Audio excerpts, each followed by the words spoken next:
Hey, let's talk about erasers.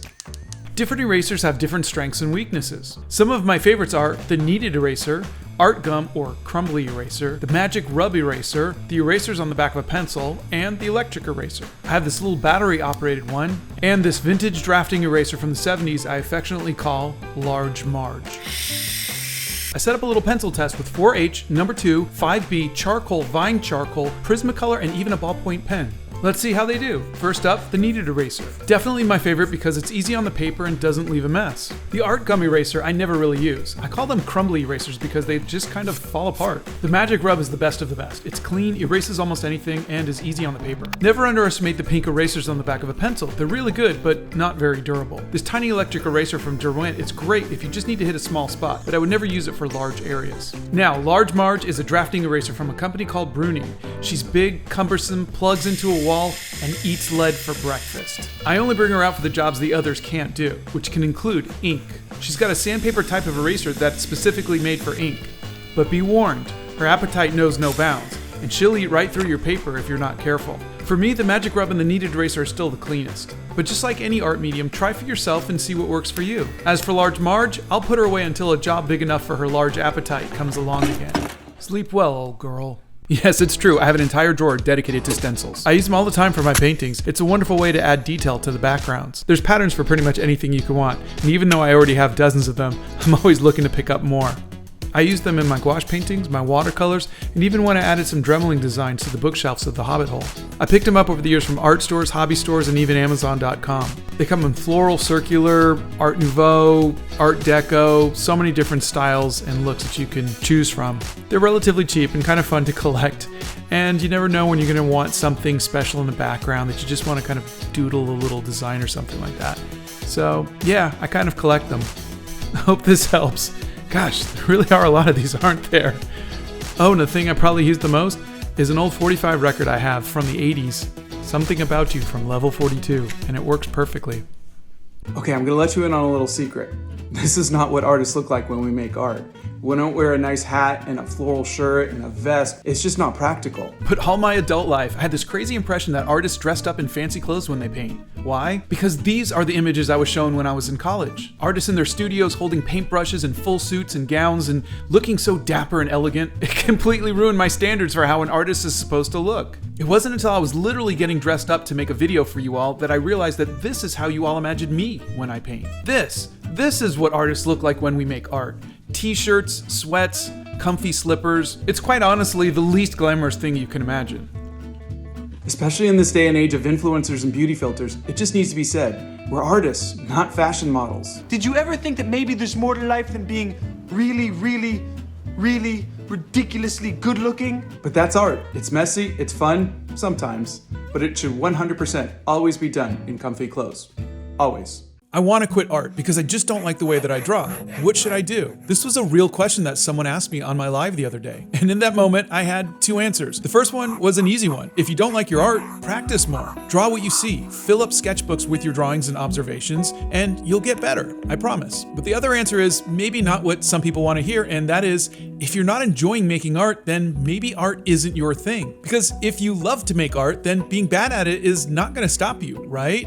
If you truly love making art, it's the process that's enjoyable to you, not the result. Now, that's not to say that all artists love their art. On the contrary, we hate our art most days, but we make art because it makes us happy. We get lost in our art. We look forward to that time where we're in our happy place with a pencil or a paintbrush in our hand and we're just creating. So make the kind of art you want to make because it makes you happy. Just make art. Art isn't a destination, my friend. It's a journey, and we're supposed to enjoy every moment of it. So go make some art for you. What's more important for an artist, creativity or technique? Technique is your ability to control the medium, how good you are at making something look like what you want. Creativity is your style, your ideas, the thing that sets your art apart from others. For example, Picasso. I was never a fan of his art. It's just not my thing. But I saw his work when I was in France years ago, and they had his early works. Brilliant stuff. He was technically really good at art. His technique was wonderful. But had he continued in this style, technically a master at art, would we still know his name? Would he still be remembered as one of the greatest artists ever? I don't think so. It was his creativity that led him him to ignore technique and traditional ideas of form and function and create art that was unique. His creativity is what set him apart from other artists. I think any artist can master technique, but it's the creative ones that push boundaries, defy norms, and give us something we've never seen before. Those are the ones who change the world. That's why I think creativity is more important than technique. That's it. That's my thoughts. Bye. I bought this $140 iris circle tool because, well, my friend Leslie got it and she made a TikTok and it looked really cool. Look at this. It's handmade. It's got this thing that finds your center point. It's literally a work of art. But is it the best tool for making circles?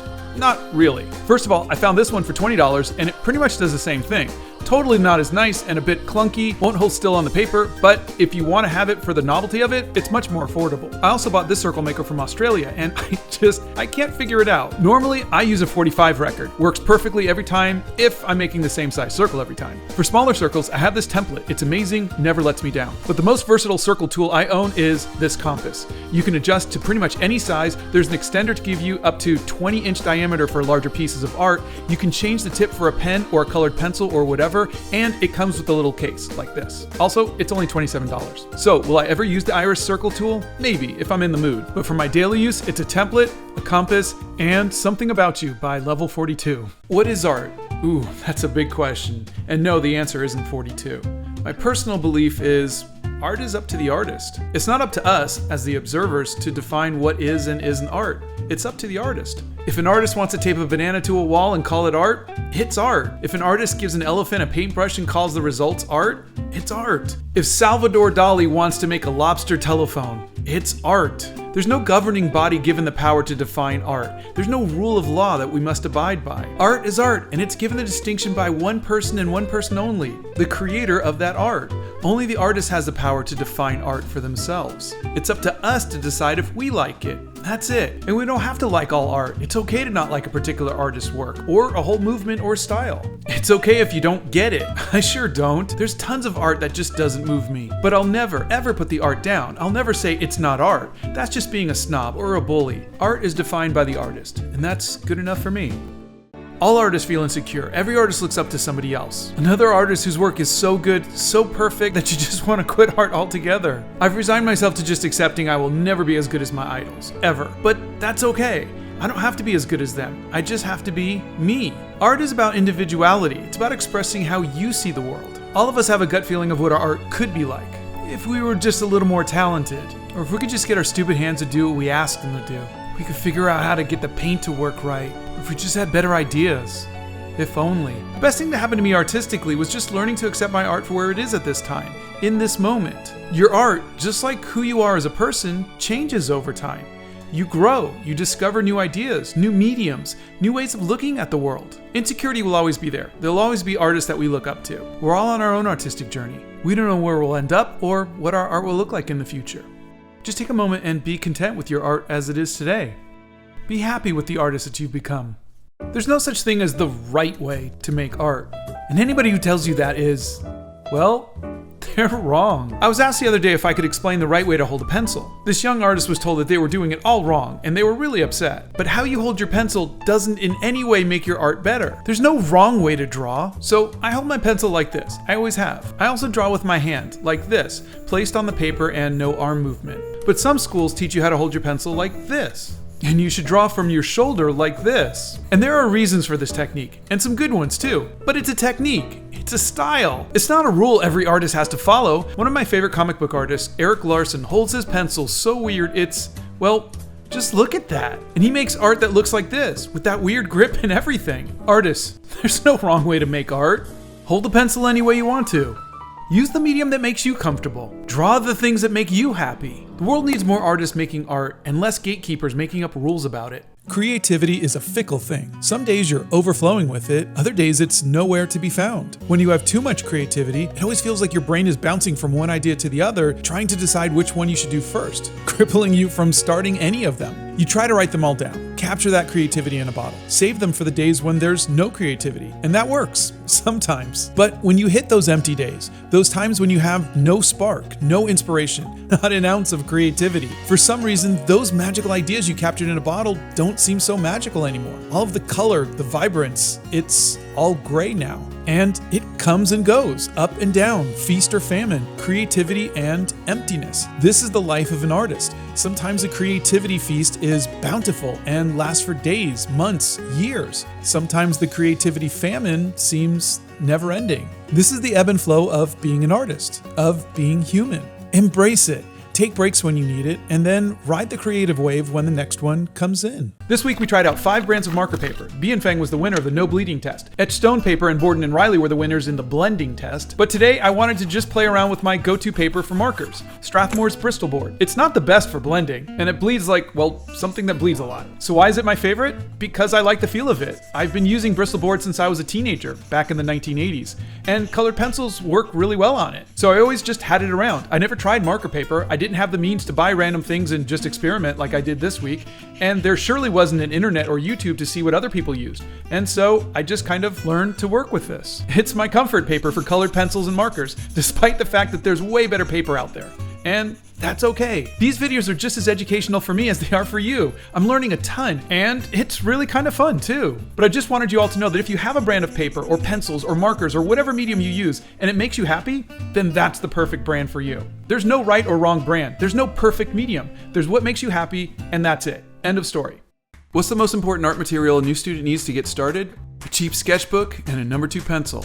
That's it. The most important thing an artist needs to do, the number 1 goal for an artist, is to learn to observe the world around them. An artist's job is to show the world as you see it, through your eyes. And the best way to do that is to learn to draw it. You're training your eyes and hands to work together, observing the world, seeing light and shadow and form and volume. Draw mundane things, cars, ketchup bottles, what you're eating for lunch, your neighbor's cat, whatever. Fill up those sketchbooks with the world around you. This will train your hand and eye to draw what you see and make you a better artist. Painting, sculpting, animation, comics, they come later. Spend a year or 2 or 10 just learning to draw everything, every day. Fill up dozens of sketchbooks, or hundreds. Every young artist wants to make a masterpiece right off the bat, something they could frame and put into a gallery. But you need to crawl before you walk. Drawing is the foundation for the rest of your art career. The more time you put into it, the better your art will be. So grab that cheap paper and pencil and draw.